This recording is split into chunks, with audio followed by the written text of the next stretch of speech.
Halo, apa kabar? Saatnya Anda menyimak berita Makassar bersama saya Agi Kurnia Sandi. Sejumlah berita menarik akan kami sajikan untuk Anda dan berikut 3 berita utama hari ini. Tega, seorang guru olahraga mencabuli muridnya yang masih duduk di bangku kelas 2 sekolah dasar di Kabupaten Sinjai. Cemari lingkungan hingga mengancam ekosistem laut, sampah rumah tangga memenuhi pesisir pantai di Kabupaten Kepulauan Selayar.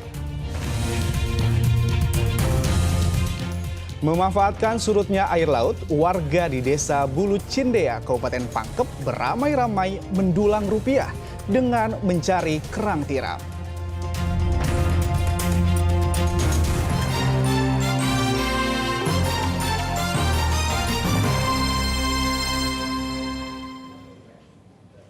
Mahasiswa di Kota Makassar berunjuk rasa menolak pembahasan draft rancangan Undang-Undang Penyiaran atau RUU Penyiaran oleh DPR RI. Draft undang-undang tersebut dinilai mengancam kebebasan berekspresi serta mengekang kebebasan pers, terutama larangan peliputan investigasi.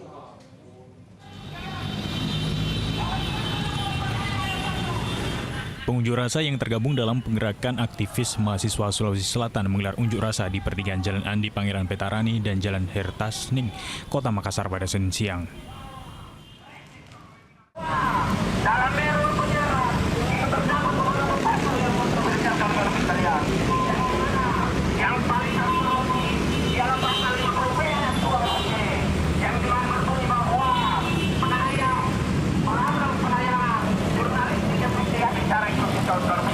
Membentangkan spanduk bertuliskan tolak ancaman kebebasan berekspresi.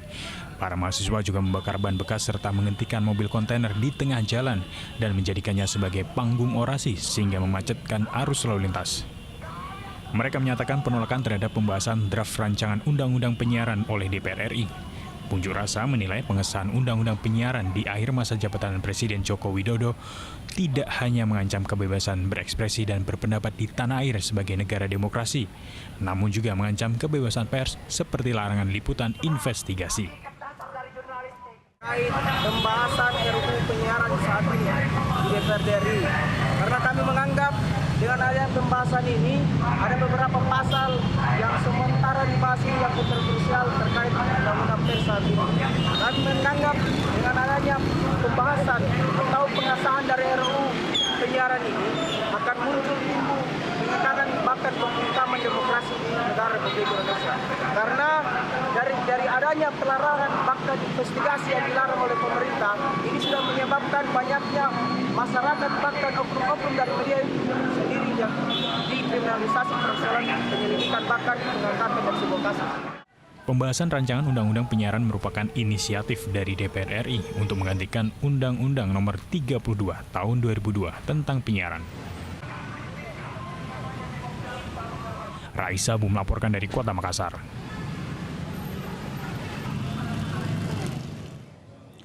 Tega, seorang guru olahraga mencabuli muridnya yang masih duduk di bangku kelas 2 sekolah dasar di Kabupaten Sinjai.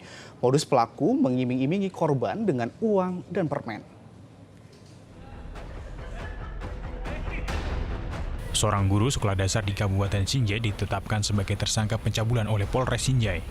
Tersangka berinisial FR merupakan guru olahraga di salah satu sekolah dasar di Kecamatan Sinjai Timur itu ditangkap setelah adanya laporan dari orang tua korban pada 24 Oktober 2023.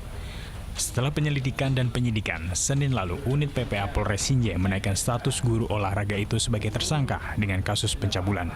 Tersangka FR terbukti melakukan pelecehan terhadap anak didiknya sendiri berinisial NSH yang baru duduk di bangku kelas 2 sekolah dasar negeri. Modus pelaku mengiming-imingi korban yang berusia 8 tahun dengan uang Rp2.000 dan juga memberi permen. Pelecehan yang dilakukan oleh saudara FR pada saat praktek olahraga. Kalau nggak salah olahraga kayak. Dan itu dilakukan di kelas 2 SD. Kelasnya korban. Tersangka dijerat pasal perlindungan anak dengan ancaman 15 tahun penjara. Andi Muhammad Sardi melaporkan dari Kabupaten Sinjai. Seorang remaja nekat mencuri sepeda motor milik pembesuk pasien di Rumah Sakit Hasri Ainun Habibie di Kota Parepare. Motif pencurian terduga pelaku ingin punya motor sendiri untuk bisa digunakan jalan-jalan bersama rekan-rekannya.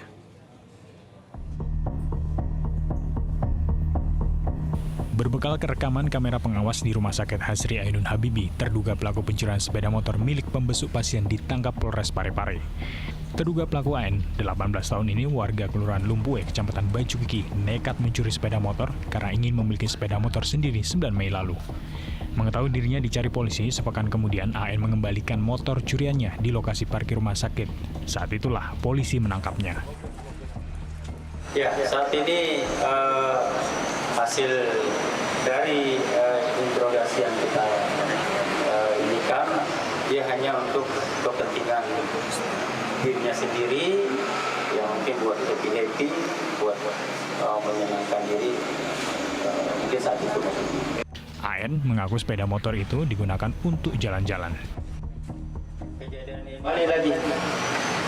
Kenal Pak, ada yang teman saya sedang dicarikan di sana, lalu saya kembali Pak. Lampunya mau sempat pasang Pak, tapi tidak sempat terlalu buru Pak. Dicari sama polisi. Dapat ya. Mau pakai hari-hari buat apa? Ya, pakai hari-hari Pak. Pakai apa itu? Minum kopi? Tidak Pak. Jalan-jalan Pak. Hah? Buat jalan-jalan? Atas perbuatannya, terduga pelaku dijerat pasal 363 KUHP tentang pencurian dengan ancaman maksimal 7 tahun kurungan. Suwardi Gatang melaporkan dari Kota Parepare. Maraknya pencurian ternak yang terjadi di Kabupaten Sinjai, polisi akhirnya menangkap satu pelaku. Puluhan tali sapi disita polisi sebagai barang bukti serta sejumlah ekor sapi yang diduga hasil curian.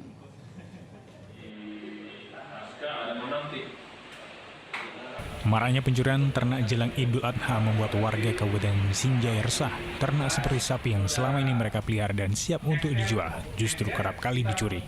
Polres Sinjai pun mengungkap komplotan pencuri sapi. Sebanyak 23 tali sapi ditemukan di Desa Aska, Kecamatan Sinjai Selatan. Sejumlah ekor sapi yang diduga sapi curian juga turut disita polisi sebagai barang bukti. Tidak hanya itu, polisi juga menangkap tersangka Muhammad Zakaria. Tersangka Zakaria diduga gembong pencurian ternak yang selama ini beroperasi di wilayah Kabupaten Sinjai dan Kabupaten Bulukumba. Ternak dan kekerasan fisik akan terus kita lakukan. Tidak ada tempat bagi orang-orang yang ingin mencuri ternak di Kabupaten Sinjai. Warga pun diimbau untuk segera melapor jika ada orang yang ingin menjual ternak, namun tidak dilengkapi surat keterangan kepemilikan ternak. Adi Muhammad Sardi melaporkan dari Kabupaten Sinjai.